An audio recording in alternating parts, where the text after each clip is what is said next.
Thank you, Scott. And good evening, everybody. Welcome again.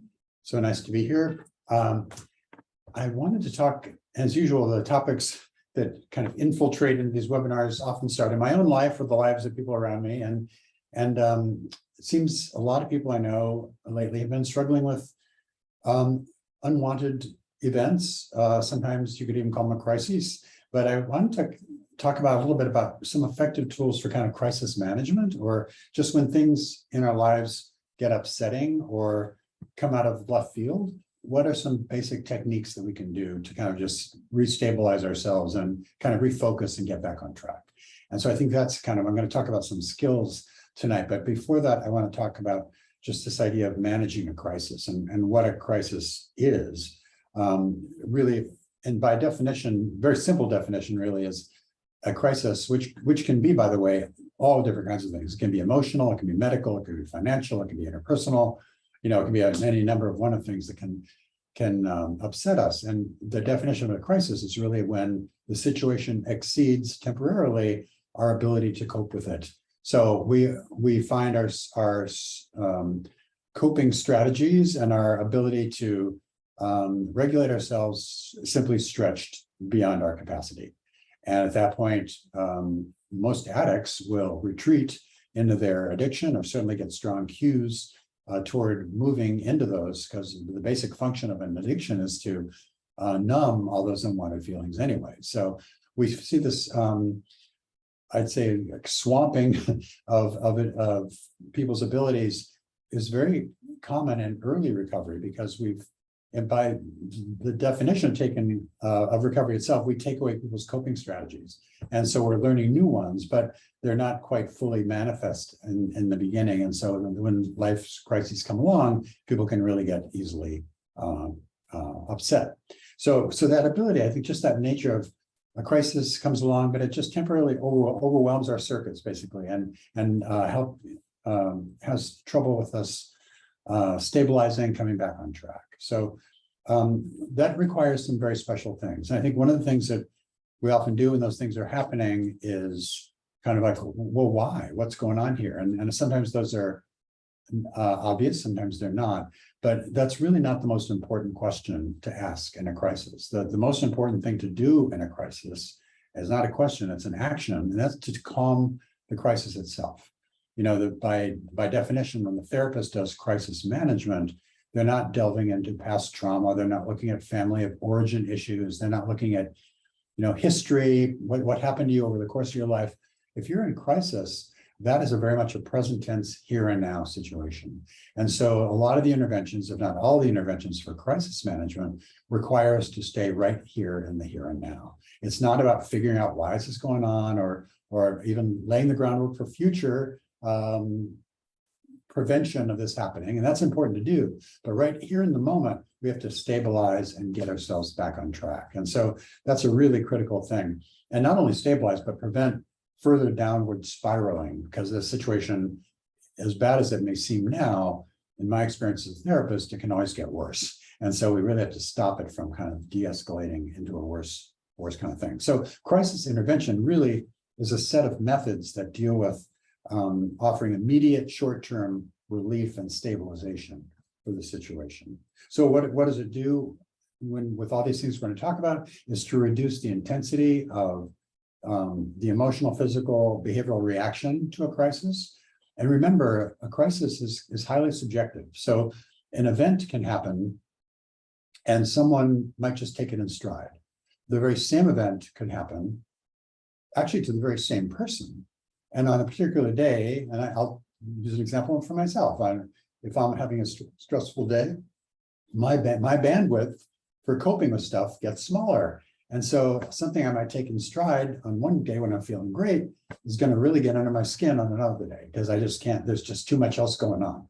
And so I think it's not the same reaction all the time. So we have to kind of look at this in very real terms. So we're trying to reduce the intensity of it. We're trying to help people get back to their level of functioning, right? We want to get back to normal, stable, happy place where we're in good shape.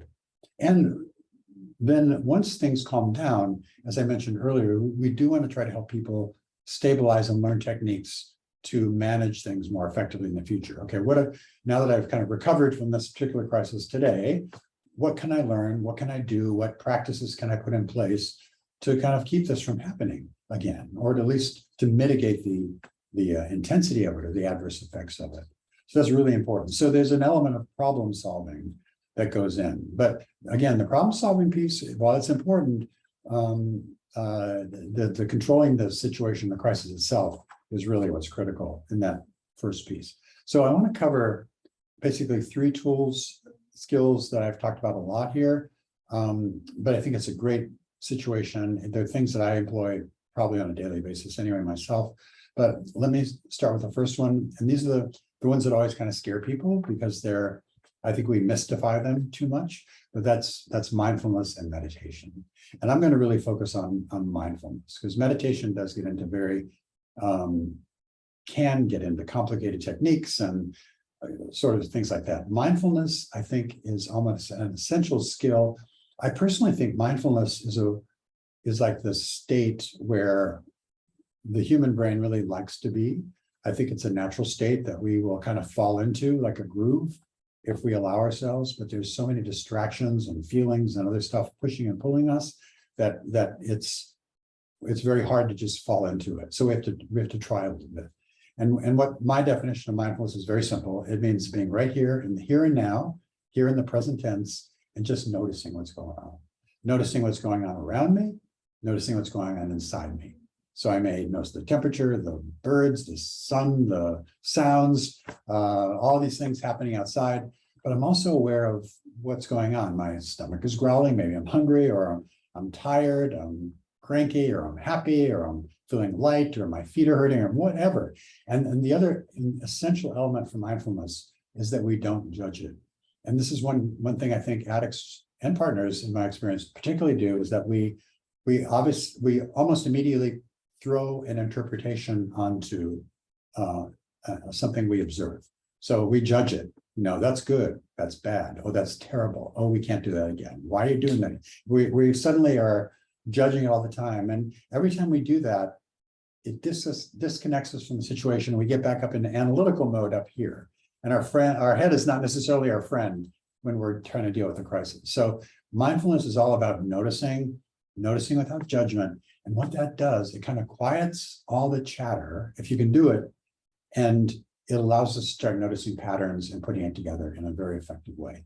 Now, I think the most enlightened Zen master can only maintain a state of mindfulness for a certain period of time. I think I can go probably 10 or 15 minutes tops before my mind, the squirrels or chipmunks or whatever we're calling them, go wild and I'm gone. But I can bring myself back. I can redirect myself back again. Don't judge, don't. And when I first started doing mindfulness, like, you idiot, why'd you get so distracted? No, just gentle. Bring yourself back and just notice it. And I think by gradually doing that, and I believe, by the way, this is such an important exercise for a recovering addict and for anyone really, the partners as well, because what it does, it allows us to start noticing and connecting the dots of our patterns, connecting the dots between our thoughts, our feelings, body sensations, in a way that when we're active in our addiction, we don't really notice that stuff. We're all about ideas and denial and rationalizations and telling ourselves different things, but we're really kind of disconnected from what's happening from the neck down.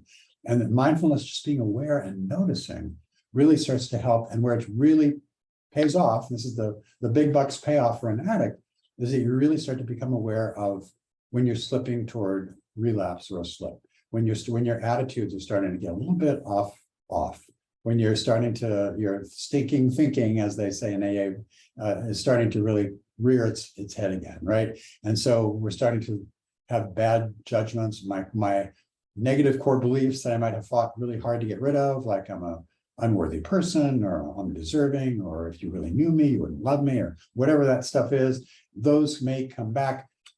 But if I notice it before it has hold of me, I can do something about it.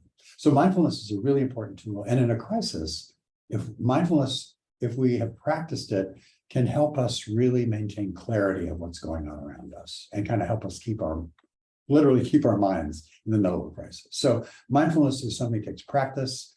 I really encourage people not to overcomplicate it. It's just a very beautiful skill. So that's one. The second one is one I like.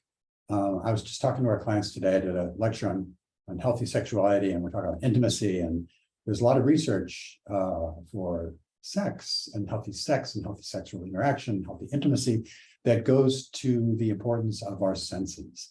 Meaning, how do we use our sight and our smell and our taste, and how sensual are we, right? And I think a lot of guys, especially in our culture, are kind of tuned in to tune out.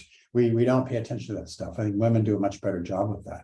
But I think if we all can sort of start paying more attention to that, that has direct benefits in terms of our intimacy down the road. But it has a huge benefit right here if we're in a crisis. And so there's this handy little, it's called five senses, grounding with the five senses. When we use the term grounding anytime, but especially in the context of a crisis, grounding simply means, well, let me start. When we're in a crisis, we are ungrounded, meaning we're kind of floating around, right? We're certainly not feeling centered and solid and connected to the earth and ourselves, but we're kind of being pushed around by the great breezes of the universe, right? We're being pushed and pulled. When we're grounded, we feel like at least there can be turmoil around us, but we're centered.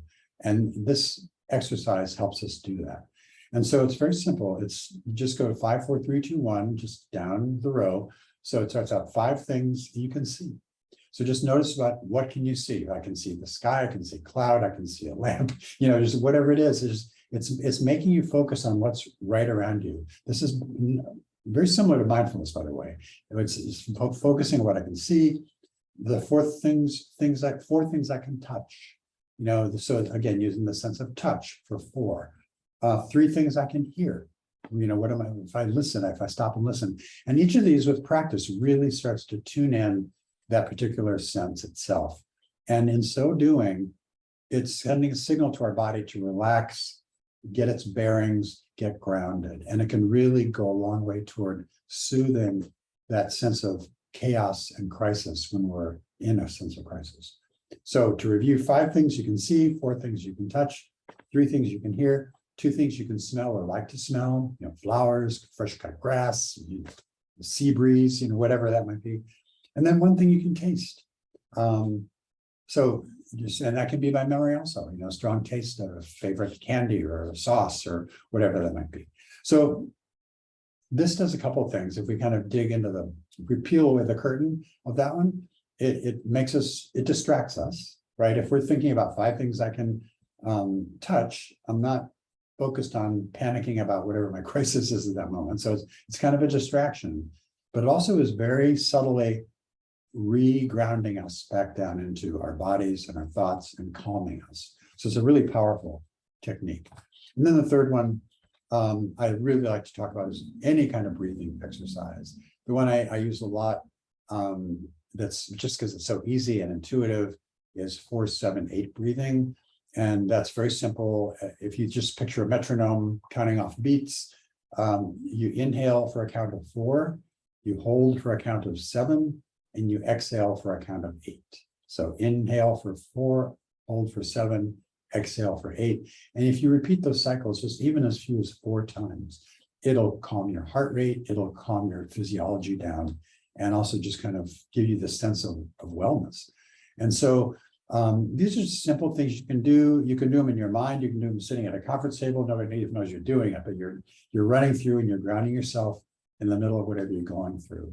I think it's just really, really important. By the way, with breathing, any kind of breathing, there's many different patterns. 4-7-8 is just one of many. The key to any kind of breathing is a couple of things. 1, breathe in through your nose and breathe out through your mouth.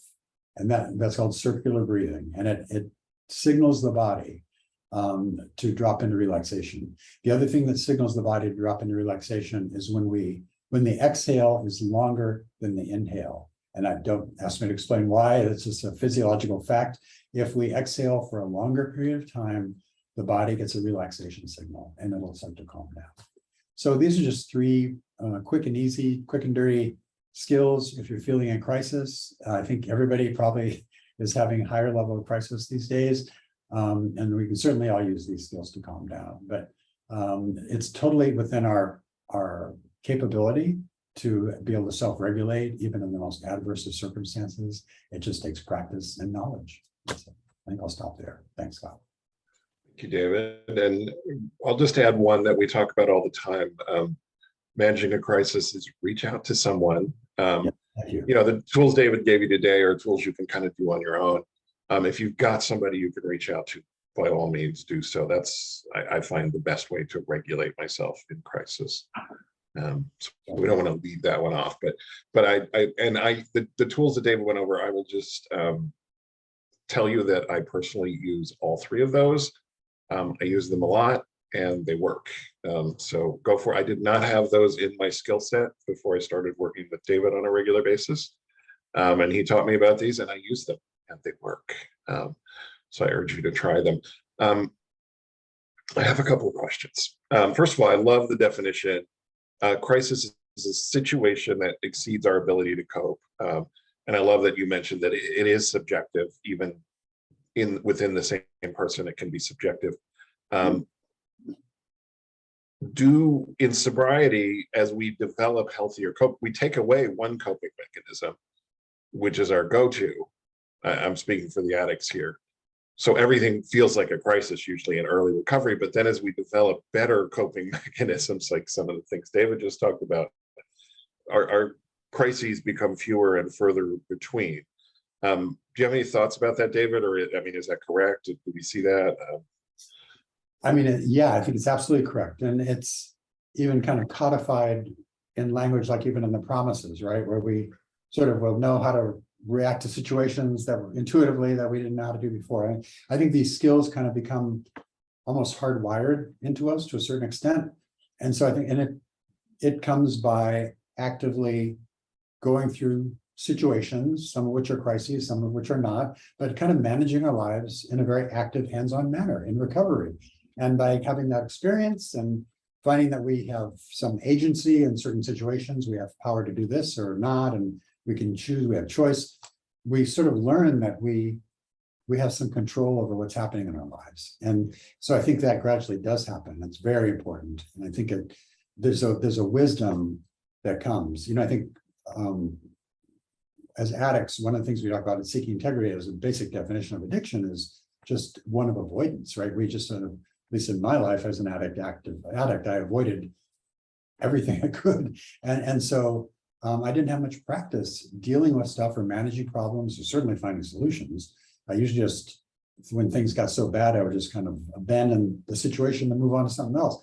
And so I think in recovery, we have much more practice at managing our lives and certainly more chance of success. And I think with that experience comes that feeling you're talking about, where we just sort of learn almost intuitively to do that.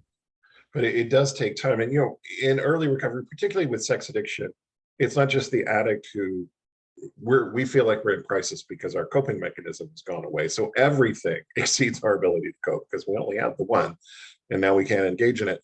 Betrayed partners are also very, very, very much in crisis after discovery, because everything they thought was real about their relationship is now in question.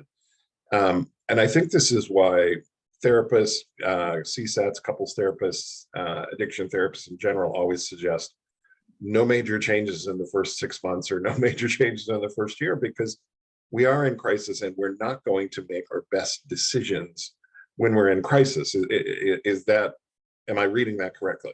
Absolutely. And I think from the point of view of a partner, when you think about discovery, for example, where do you get your grounding in that, right? You might have been living with somebody for 20 years who's been actively living the secret life that all gets exposed. I mean, where do you find solid ground to kind of get your safety, start building safety, right? Everything's kind of upside down and blown up. So I think there's a real, and that's why partners often do have strategies, right? They may look for information, for example. They become these detectives to try to seek that safety, but it makes perfect sense, and it's totally the right goal, is to have that sense of emotional safety. Unfortunately, the detective thing doesn't work so well because there's never enough information to really reassure you.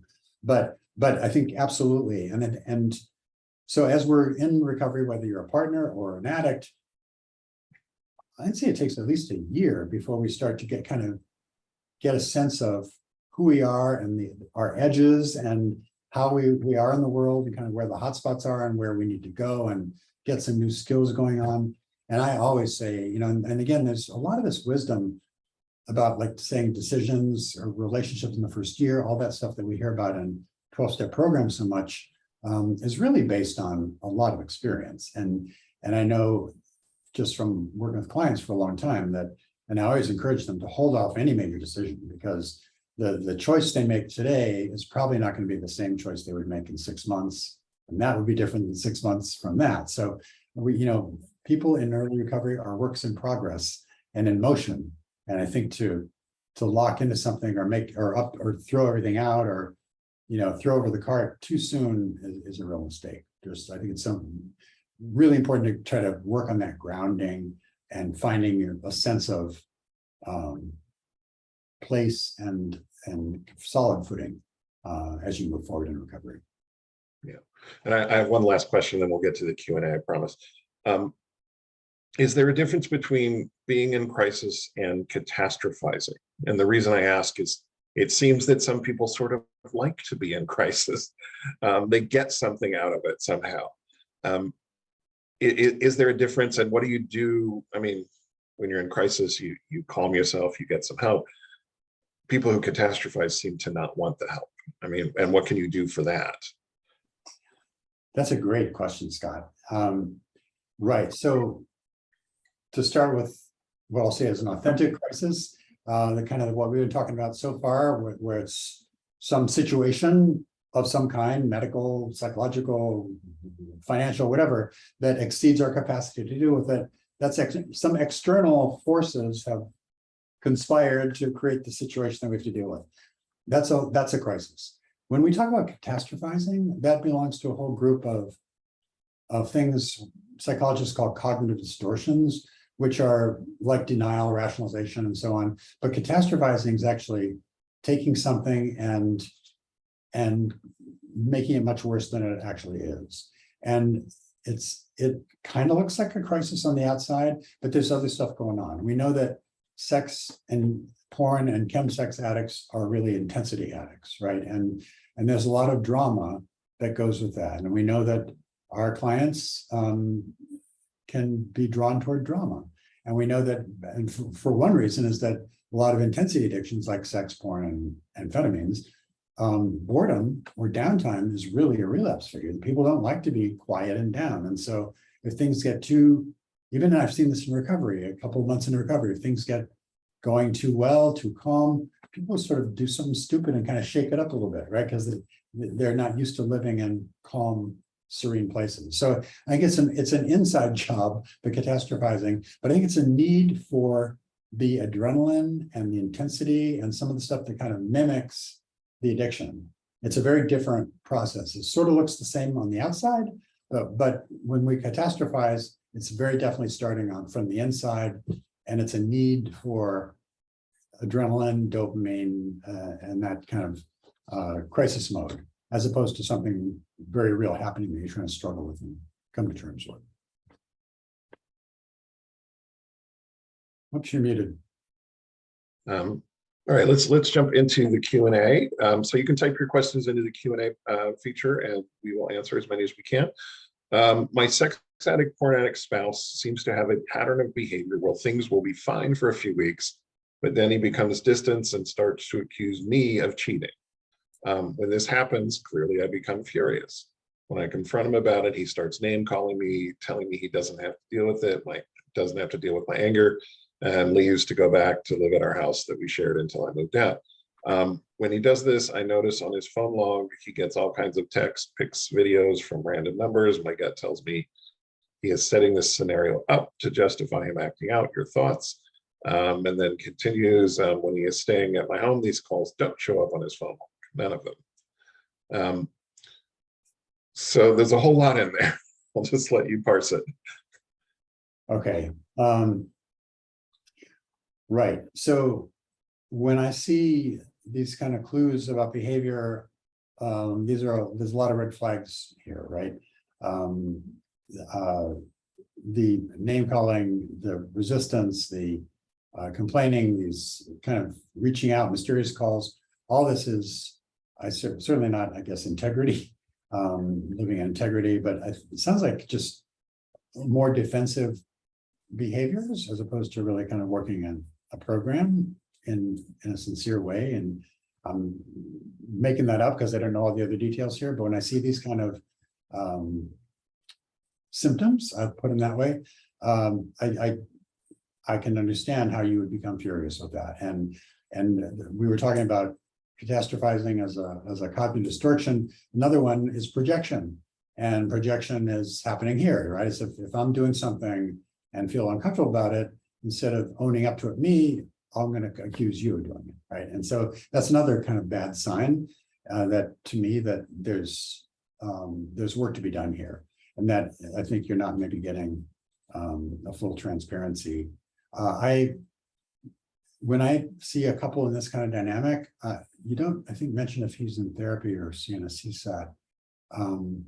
I think sometimes when I see a couple working on this, it can drop into a power struggle that isn't very effective. And I would encourage you guys to take this to a therapist, a CSAT or a couples therapist, and just lay down some, just bring this out and discuss it. Because if you try to do this by yourself, you're just going to get into the same reaction where he's going to accuse you and you're going to be angry, and the cycle goes on.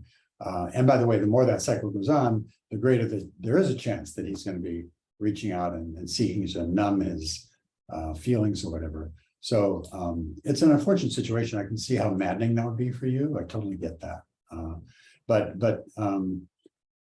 Yeah, unfortunately, to the second house provides more opportunity, and I know that addiction is very opportunistic, and so people take advantage of different spaces, and you guys kind of fall into this pattern. So it feels to me like this requires some professional input to help you negotiate where you go from here. And we talk a lot on this webinar about boundaries, but I think you're going to probably have to set some boundaries of what you're going to be willing to put up with in terms of behavior on his part. And that may be including, by the way, some of his recovery activities. What is he going to therapy? Is he going to meetings? What is he doing for his own recovery? Because he's got both sex addiction and porn addiction. That's a lot. So I'm sorry you're in this situation. The other thing I would say, by the way, just in addition to just dealing with the relationship issues, make sure that you get support for yourself. Because if you're being accused of stuff, which is, of course, makes you furious, then you're going to have reactions to that too. That's going to cause you problems. So you need to be able to have a safe place where you can talk about these feelings on your part and kind of work them through so that they don't become destructive for you. Because that can, I've seen that happen too, where the spouse takes on a lot of these feelings and there's just too much chaos and anger, and it really starts to affect their lives as well. So yeah, if you have therapists on hand, this is the time to call them in, I would say. Yeah, I teach work groups for porn addicts and sex addicts, and when we do the denial class, I always ask the guys, how many of you, because one of the ways we engage in denial is to blame. We make it your fault. I'll ask the guys, how many of you have started a fight so you'll have an excuse to act out? And they get real sheepish, and then they all raise their hand. And it's part of the denial. It's part of the addiction. I need an excuse to act out, so I will start a fight with you. And then I've also had the question come up more than once. My brain tells me my wife is cheating on me. I know it's not true, but my brain keeps telling me that she's cheating on me. Why? And, maybe it's your shame, maybe it's your addiction fighting back.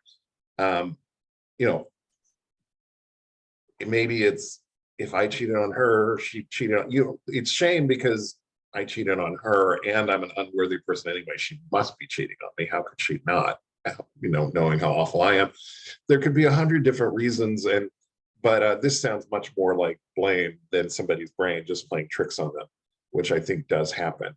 I think this is actually starting a fight for an excuse to act out, which is exactly your question. Yeah, it happens. And I feel terrible for you. And when I do this with the guys, denial is usually like week 2, so they're not really ready for me to say, and how much did that hurt your wife when you did that?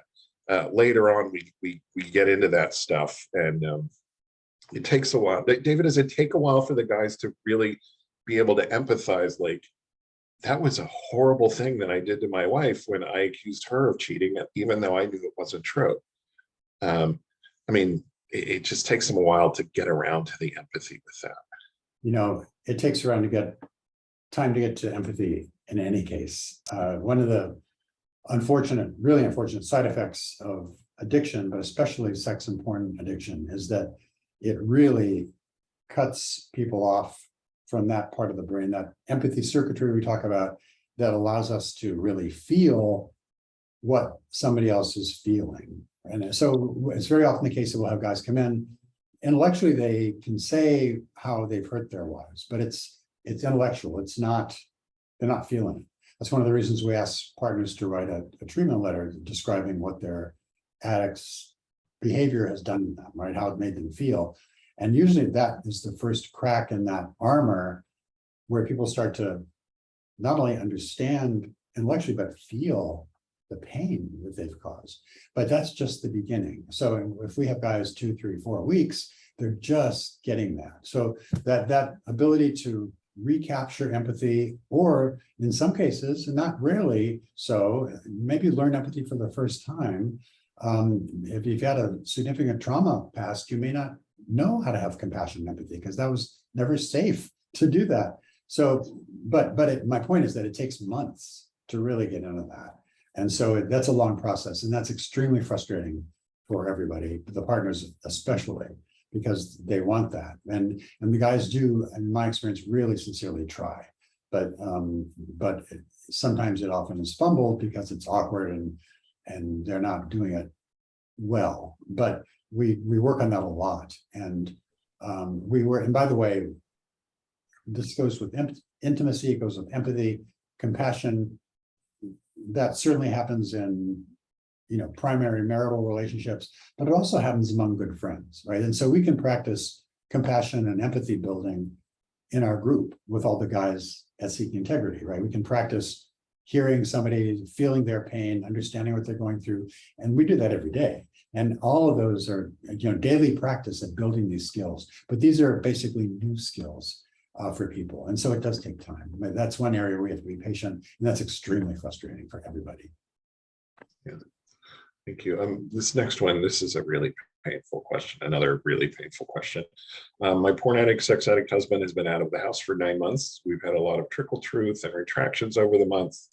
I had our baby 2 weeks ago, and it's really important to me to do everything I possibly can do to bring him back into our marriage and family unit.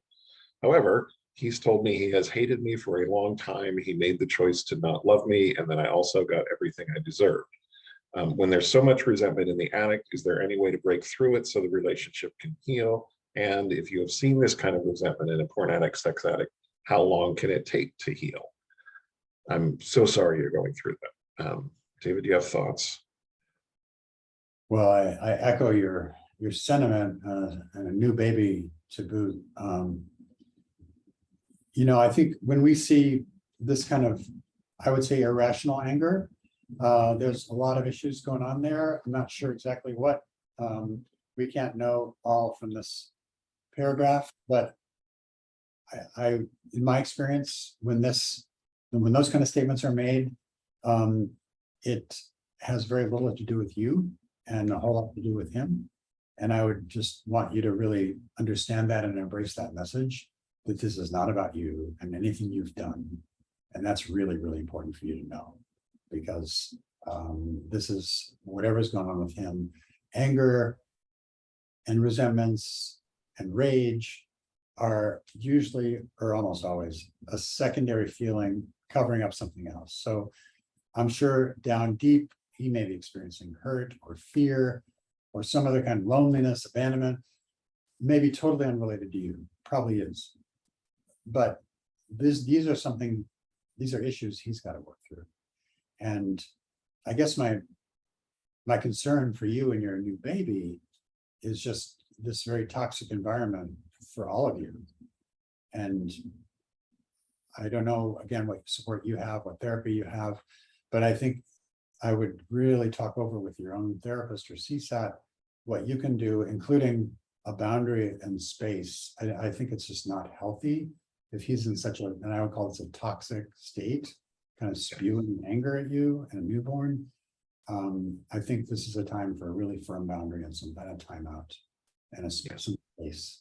And he needs to get his act together, do whatever he needs to do. You don't need to be around that. You need to focus on your beautiful baby and take care of you. And I do hope you have support from other family members or somewhere, because this is a trauma event for you and your baby, frankly, too. And so I think you and your baby are the most important people right now in this equation. He's got to find his own way, and he's just acting out, frankly. And so I'm less concerned about him as I am you.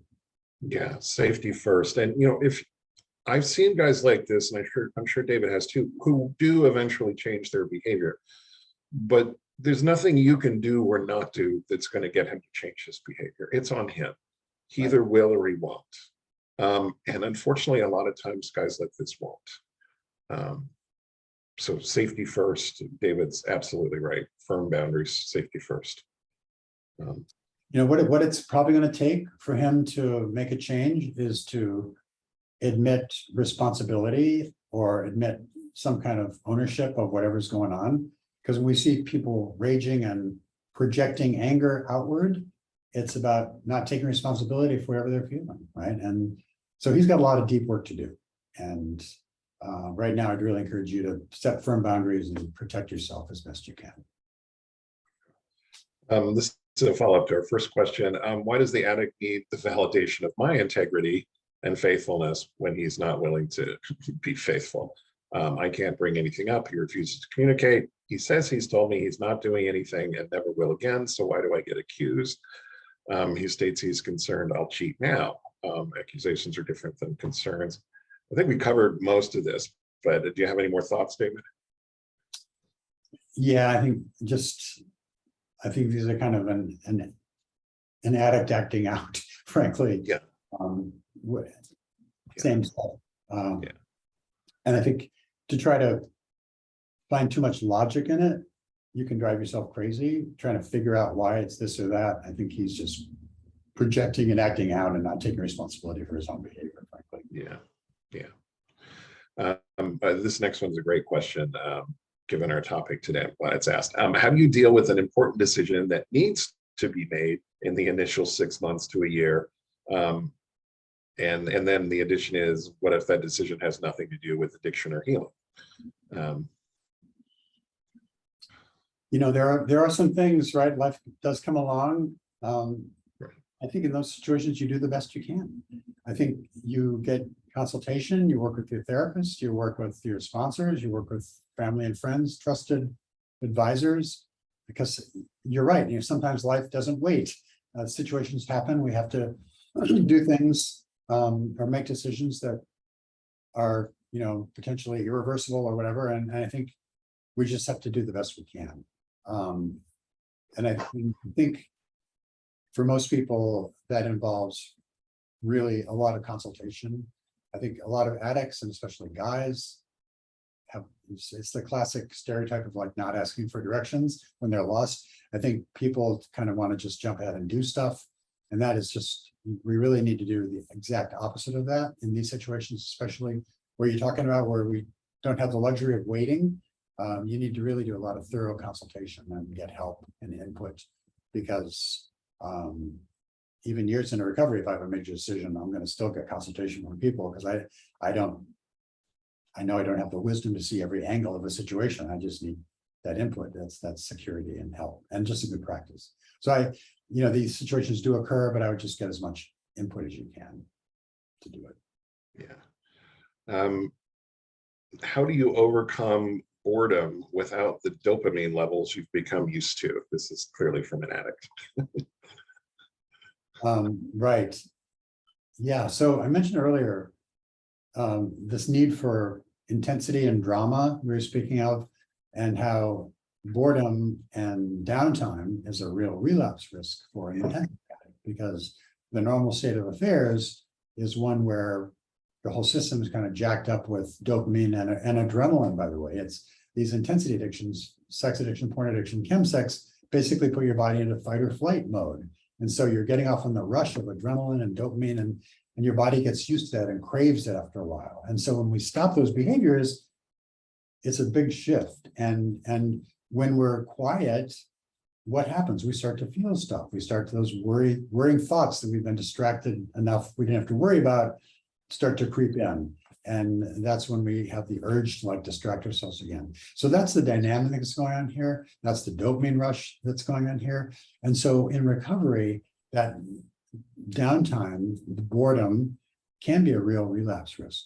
So I think a couple things I would suggest. One, kind of like I spoke of with mindfulness at the beginning, where you have to kind of learn to build up tolerance for it. And I probably started, I could do in a minute, 60 seconds of mindfulness. And I'm up to maybe 10 minutes now, but I do the same for my clients and tolerating boredom, low energy, nothing.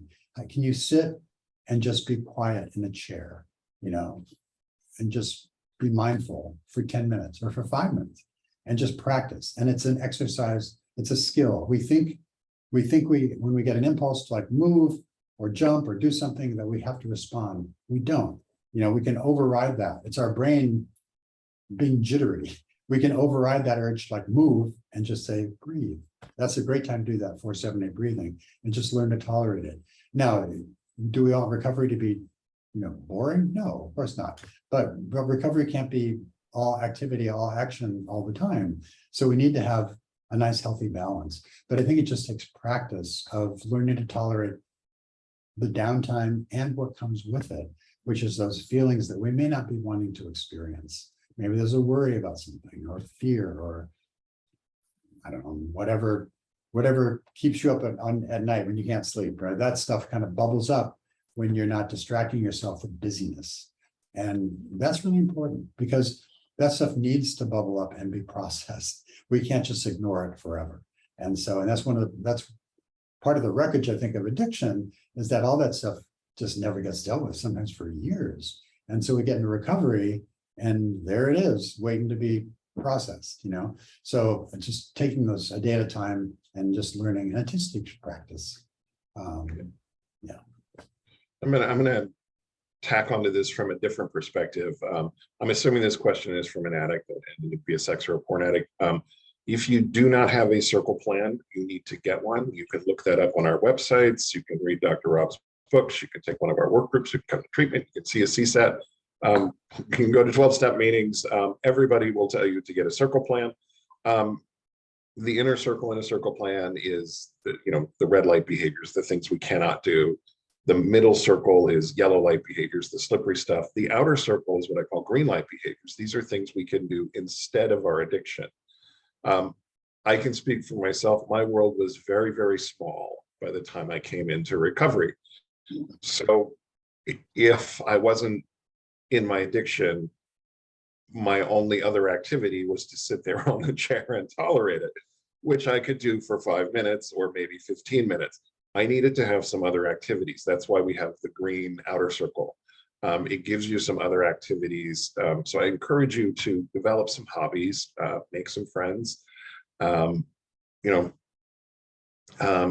It can't all be recovery and it can't all be sitting there and tolerating, although we absolutely need to learn how to sit there and tolerate and be mindful.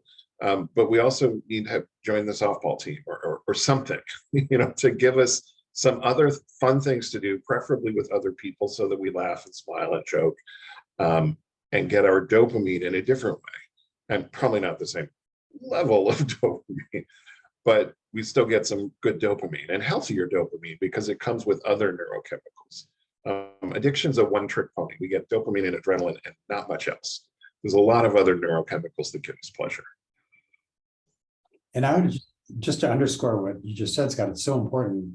We can, because I have clients who would go out and do activities by themselves, right? But how much more benefit they get if they go out and do those activities with other people. And then you get the connection as well as the activity. And then the connection gives us oxytocin and serotonin and some of these other neurochemicals. It's the connection that we get it from. Okay. Next one, I'm in a long-term treatment situation. My partner is also in early recovery. How can I best be supportive of his recovery without becoming too codependent? Yeah, it's a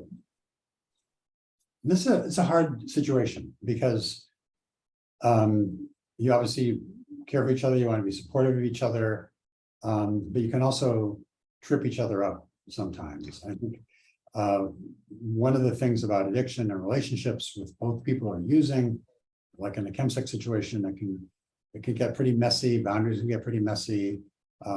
There's sometimes not good clarity on kind of where I stop and you start. And I think what I would suggest as a general rule of thumb in this situation is just really looking at boundaries. What are your boundaries? And remember, boundaries are for us. Boundaries are what I need in the situation to protect me. And when I set a boundary, it also implies that I'm willing to follow through on it. So they're not something we do willy-nilly. There's something we really think about seriously. But I think have a discussion with that person about what that might look like. What might they find supportive? What might you find supportive? I would go kind of inside and do some meditation on your own part. When do you find yourself really being conflicted between your needs and that person's needs, right? And kind of learning how to separate that stuff out. Because you're right, when we care for somebody, it's easy to start to worry about them. But in a situation where people are in early recovery, it's really got to be about you. And so that's the other thing I would say in this situation is just, you guys can't have equal status right now. You have to be the most important person for you. And that sounds terrible, I know, for a relationship, but in terms of recovery, you've got to put yourself first. If you're not there, if you're not fully present, if you're not working your tools, if you're not in recovery, you're going to do no good for that other person.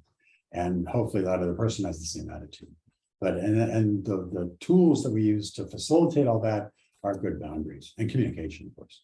But boundaries are clear. Scott, any thoughts from your angle on that? Yeah, my initial thought was you got to focus on your own recovery, and he's got to focus on his, because there will be no relationship if otherwise. On the plane, they say when the oxygen mask comes down, put yours on first, and then help your neighbor. You can't support him if you're not sober, so you've got to focus on your recovery first. And then good boundaries around that. You stay in your hula hoop, he stays in his hula hoop. You come together when you can both do it safely without a risk of relapse. And I support you both. I love when partners get sober together, and I love when they do it in separate locations, which it sounds like you are. It works better that way. David, thoughts on that? Totally. No, it doesn't work well. We've never had the situation come up, but I sincerely doubt that we would ever accept a situation like that. Having two people in treatment at the same time in a relationship. I know it's done, but it's not. Yeah, I've seen siblings in treatment together, and it's just bad. Yeah. So we talk to our clients about with the addict and the partner both being on roller coasters, and one will be up, one will be down. It's like you never quite know what you're getting on any given day. And I would imagine you have the same thing, right? You're both on roller coasters, so you're going to be up and down, but not in sync. And so you got to take that into account too. You're going to have great days, that other person might be having a terrible day, and vice versa. And so you just have to kind of roll with that too, because you may find yourself being upset that you're not quite in sync like you might be otherwise, but that's normal for this process. Yeah. This is a question from a sex addict. I'm 5 months working on my individual recovery, doing the 12 steps, CSAT, group therapy, also a recent full therapeutic disclosure, etc. This is somebody who's doing the deal here. I've gained some stability in my personal recovery, so my betrayed partner and I are spending more time together. We've been mostly separated for the 5 months, and we're beginning to reconnect. This is great during the emotionally positive moments, but I've discovered that when my partner has episodes of pain or sadness or anger over the betrayal and expresses herself, my fear paralyzes me, and I don't know what to do in that moment to support her. I want to validate her feelings and help her, and I'm desperate to learn how. Do you have any advice or resources? Thank you for your service. Thank you for this question. What a beautiful question. That alone is a tremendous expression of love and recovery. But David, thoughts? It sure is. And I just want to start by saying, wow, you're doing everything right. So congratulations for you. And we were talking earlier about building empathy and compassion, right? And trying to understand the feelings of our partners. And here it is, I'm trying to accommodate. So what you're describing is something we see quite frequently. And then basically, we all have a past. And very often addicts, and especially the guys that we see who are sex and porn addicts, will often have had some figure in their past, often a father figure, or someone, it could be a teacher, it could be a mother, sometimes, who was where there was some kind of trauma or adverse childhood experience involved with either raging, anger, hitting, some kind of abuse. And what does a kid do, a young small child, when that happens? They go into what we call a dissociative shock, right? They shut down, they just go blank. And that's a adaptive self-protective device that's very important for that child, because a child just doesn't have the capacity to deal with all the emotions and to protect themselves and all that. So that's the move a kid has. The problem is, when we learn how to do that as children, that response to conflict gets hardwired into our nervous system. And so fast forward 20 or 30 years, we're married, we're in a relationship, and our spouse gets upset and yells at us. Suddenly, it's not our spouse yelling at us, it's our dad or our mom or a coach or whoever that person was. And it's not something we even consciously choose. Our body reacts and we shut down. We go numb, this fight, flight, or freeze, right? Those are all trauma responses. And so this is quite common. So I'd encourage you guys, because you're doing great work here, therapists can help you with some communication dialogue tools. Like there's something called Imago, and Imago Couples Dialogue has a wonderful tool, a kind of a script to kind of facilitate communication when these kind of events happen. Also, it's totally fine, in my opinion, to take a time out, because basically when you shut down, there's no productive end to that. You're just, the only way out of that is to kind of get out of the situation briefly. But what's extremely important, because if you approach this from the partner's point of view, how many times have they wanted to talk about something with you and you would shut down or go away, and you'd never come back and it would never get resolved, right? So it's very frustrating to the partner to have you just kind of disappear. And so it's incredibly important. You can take the time and say, okay, I need 10 minutes. I got to go breathe, call my sponsor, call my therapist, whatever, but I will be back. I'm going to come back and we're going to finish this conversation, right? You need to come back. But it's also totally fine for you to go out and say, I need a timeout to deal with this. Now, that I suspect is going to keep happening until you are able to have some trauma therapy, like EMDR or there's others. And what that will do is help resolve some of that early initial trauma or adverse experience, so you don't have that automatic response. So you can just stay present with the feelings without having to shut down. Because that shutdown is like a circuit breaker, right? It's overwhelming. We talked tonight, we opened up about a situation overwhelming our capacity to deal with it. That's exactly what's happening when this happens to you. The situation suddenly gets too intense, and your body says, whoa, I'm 4 years old again, we got to get quiet, and boom, you're gone. And so with trauma therapy, you can increase your resilience to handle that situation and stay present and connected.